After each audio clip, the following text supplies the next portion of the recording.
बात अगर बचपन की जाए तो कहते हैं कि बचपन हर गम से बेगाना होता है, लेकिन उसके बाद अगर बॉयहुड और टीन एज की बात करें, जिसको हम हिंदी में बोलते हैं किशोर अवस्था, तो वहाँ पर हर बच्चे की ये फीलिंग होती है कि उसको या तो बहुत ज़्यादा कंट्रोल किया जा रहा है या फिर ये करो ये ना करो, इस प्रकार की बातें उससे हमेशा कही जा रही हैं। बच्चे को ये लगता है कि उसकी जो फ्रीडम है उसको कट किया जा रहा है, उसको कर्टेल किया जा रहा है। तो आज की हमारी पोएम में जो इसकी पोएट हैं वो यही बताने की कोशिश कर रही हैं, एक छोटी सी लड़की की फीलिंग्स को डिस्क्राइब करने की कोशिश की है हमारी पोएट ने। The poem's name is Amanda and its poet is Robin Klein. Who is that? This is Robin Klein, who is an Australian author of books for children. इन्होंने इस पोएम में एक छोटी सी लड़की के बारे में लिखा जो कि अपनी लिबर्टी, दैट मीन्स फ्रीडम को बहुत ज़्यादा लव करती है, और उसकी माँ जो उसको हर बात पर टोकती रहती है उससे ऑपोजिट जाकर वो कुछ ना कुछ स्पेशल इमेजिन करती है। इस पोएम में हर स्टेंजा के साथ आपको कुछ पार्ट ब्रैकेट्स में भी दिखेगा, जिसको आप कंसीडर कर सकते हैं अमांडा का इमेजिनेशन। जी हाँ, उसकी माँ जिस बात पर भी अमांडा को टोकती है उसके अगेंस्ट जाकर अमांडा कुछ ना कुछ इमेजिन करती है। तो बहुत ही ब्यूटीफुल तरीके से उसके इमेजिनेशन को रॉबिन क्लाइन ने शो करने की कोशिश करी है। तो चलिए शुरू करते हैं पोएम को। So let's read the first stanza. Don't bite your nails Amanda, don't hunch your shoulders Amanda, stop that slouching and set up straight Amanda. ये हो गए उसकी माँ के इंस्ट्रक्शन। अब ब्रैकेट का पार्ट जो है वो अमांडा की इमेजिनेशन है। What is that? This is there is a language emerald sea where the sole inhabitant is me, a mermaid drifting blissfully. चलिए तो पहले देखते उसकी माँ ने क्या कहा था। उसकी माँ ने कहा डोंट बाइट योर नेल्स, अपने नेल्स को दांतों से मत काटो Amanda. Don't hunch your shoulders Amanda, hunch का मतलब होता है झुकाना, अपने कंधे मत झुकाओ Amanda. Stop that slouching, slouching is also meant by झुकाना, झुक कर बैठना कह सकते हैं आप। उसकी माँ कह रही है कि झुक कर मत बैठो अमांडा, सीधे बैठो। अब इन सारी बातों के ऑपोजिट जाकर वो क्या कह रही है? There is a language emerald sea. ये अमांडा की इमेजिनेशन है कि एक सी है, यानी एक ओशन है, एक समुद्र है, जो कि लैंग्वेज, लैंग्वेज का मतलब होता है एकदम रिलैक्स। तो एक रिलैक्स करता हुआ सी है, और कैसा है? एमराल्ड कलर का। Emerald is meant by green coloured stone. तो यहाँ पर जो सी है वो ग्रीन कलर का है। Where the sole inhabitant is me, और जहाँ पर कोई भी नहीं रहता है, जहाँ पर सिर्फ मैं अकेली रह रही हूँ।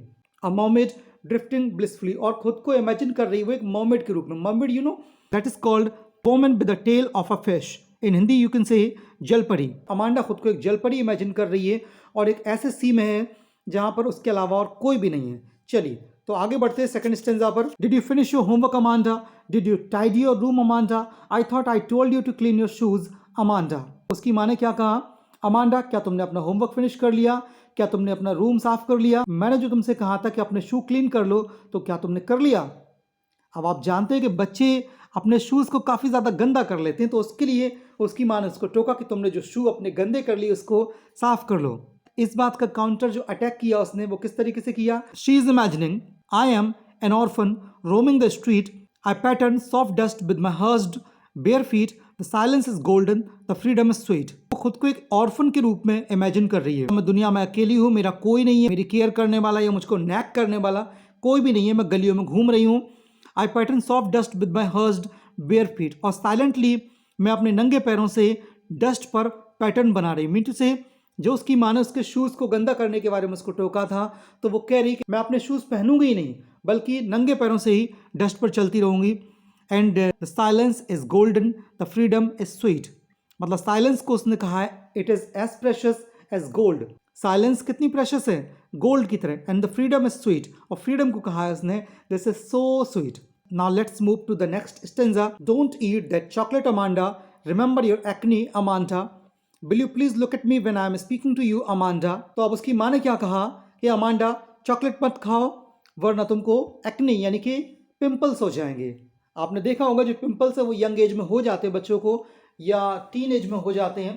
तो उसकी माँ ने कहा कि अगर तुम चॉकलेट खाओगी तुमको एक्नी यानी कि पिंपल्स हो जाएंगे। So don't eat the chocolate, will you please look at me when I am speaking to you. अब जब उसकी माँ ने उसको चॉकलेट खाने से रोका, तो अमांडा ने अपनी माँ को इग्नोर किया। इग्नोर किया मतलब वो यहाँ वहाँ देखने लगी, उनकी बात को ध्यान से नहीं सुन रही थी। तो फिर माँ ने कहा will you please look at me when I am speaking to you, जब मैं तुमसे बात करती हूँ ना तो मेरी तरफ देखा करो। उसकी माँ ने डांटते हुए कहा होगा अमांडा से। लो, अमांडा को फिर से भाई इमेजिनेशन का भूत सवार हो गया, और वो क्या इमेजिन कर रही? This time she is imagining herself as Rapunzel. Yes, she is saying I'm Rapunzel, I'm not a care, life in a tower is tranquil and rare. I'll certainly never let down my bright hair. तो सबसे पहले मैं आपको Rapunzel के बारे में बता दूं। Rapunzel was a girl who was kept in a tower. मतलब उसको एक टावर में रखा गया था जहाँ पर वो एकदम अकेली थी और उसको किसी से मिलने की परमिशन नहीं दी जाती थी।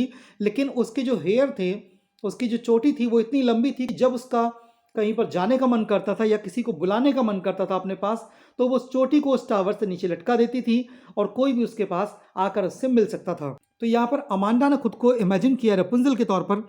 She is saying I am Rapunzel, I am not a care, और मैं किसी की केयर नहीं करूंगी। Life in a tower is tranquil and rare, और जो टावर में मेरी लाइफ होगी ना, that will be so peaceful. Tranquil का मतलब होता है पीसफुल, एंड रेयर, रेयर का मतलब जो हर किसी को नहीं मिलता ना, उसको बोलते हैं रेयर। तो वो कह रही है कि ये लाइफ हर किसी को नहीं मिलती है, मैं उस रपुंजल की लाइफ चाहती हूँ जो कि ट्रैंक्विल होगी और रेयर होगी।